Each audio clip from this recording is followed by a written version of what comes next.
మీ ఇష్టారీతిగా ప్రవర్తిస్తున్నారు. నేను పోలీస్ శాఖను కోరేది ఒకటే, ఎవరు నన్ను చంపితే ఆ కోట్లు డబ్బు ఇస్తామన్నది ఎవరు? డబ్బే డబ్బు అన్నారు. ఆ డబ్బు ఎవరు ఇస్తామని చెప్పారు?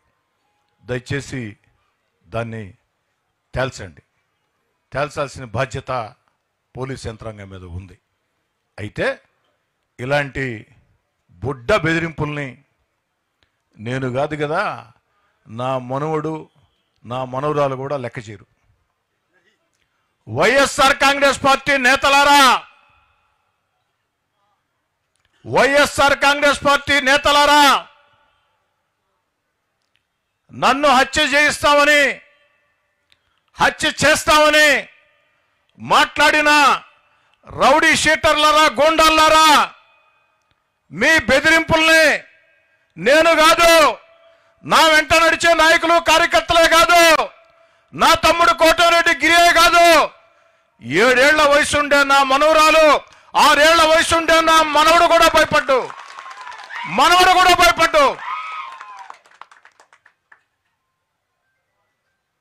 ఎవరు జీవితకాలం బతకరు అంటే భూమి ఉన్నంతకాలం ప్రతి మనిషికి ఏదో ఒక రోజు మరణం వస్తుంది. కానీ భయపడుతూ బతికి అలవాటు మా దగ్గర లేదు. నా దగ్గరే కాదు, నా వెంట నడిచే నాయకుల కార్యకర్తల వద్ద కూడా భయం అన్న పదం మాకు తెలీదు. భయం అన్న పదం మాకు తెలీదు. కాబట్టి ఇలాంటి బుడ్డ బెదిరింపుల్ని లెక్క చేసే వ్యక్తిని కాదు అని చెప్పని తెలియచేస్తూ, నా చివరి శ్వాస ఉన్నంత వరకు, ఓపిక ఉన్నంత వరకు, ఊపిరి ఉన్నంత వరకు ప్రజా జీవితంలో కొనసాగుతాం, ప్రజల మధ్యలో ఉంటాం.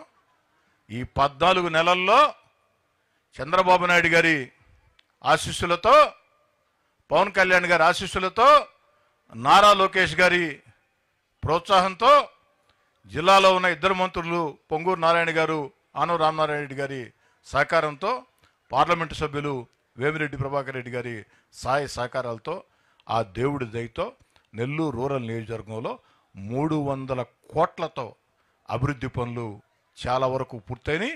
ఇంకొన్ని పూర్తి కావాల్సి ఉన్నాయి. రూరల్ నియోజకవర్గంలో ఎవరైనా నా వద్దకు వచ్చి సమస్య ఉంది అంటే, ఎలాంటి సమస్య అయినా అది పరిష్కారం కావాలా అనే తత్వం నాది.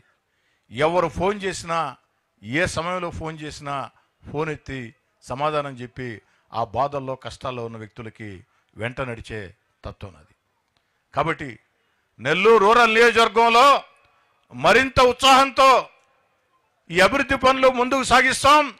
చంద్రబాబు నాయుడు గారు పెట్టిన సంక్షేమ పథకాలు అరువులకు అందిస్తాం. కష్టము నష్టం అని ఏ ఒక్కరు వచ్చినా అండగా నిలబడతాం.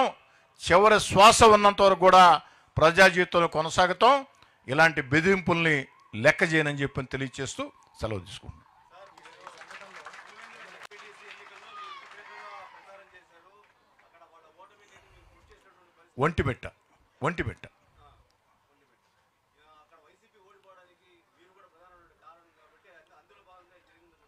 ఒంటిమిట్టలో ఓ తెలుగుదేశం పార్టీ కార్యకర్తగా ఓ 3 రోజుల పాటు నా ప్రచారం నేను చేశా.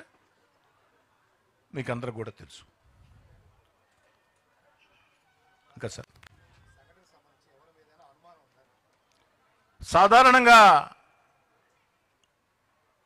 బాలకృష్ణ గారు, మీరు ప్రజాశక్తి, వృత్తిపరంగా మీకు పోటీ ఎవరితో ఉంటుందో, మీకు ఏదైనా నష్టం జరిగితే వేళ్ళు ఆ వైపే చూపిస్తాయి. మరి తెలుగుదేశం పార్టీ కూటమి శాసనసభ్యుడిగా నేనున్న వేళ వైఎస్ఆర్ కాంగ్రెస్ పార్టీతో నాకు తీవ్రంగా విభేదాలు ఉన్న వేళ, మరీ ముఖ్యంగా ఇటీవల కాలంలో వైఎస్ఆర్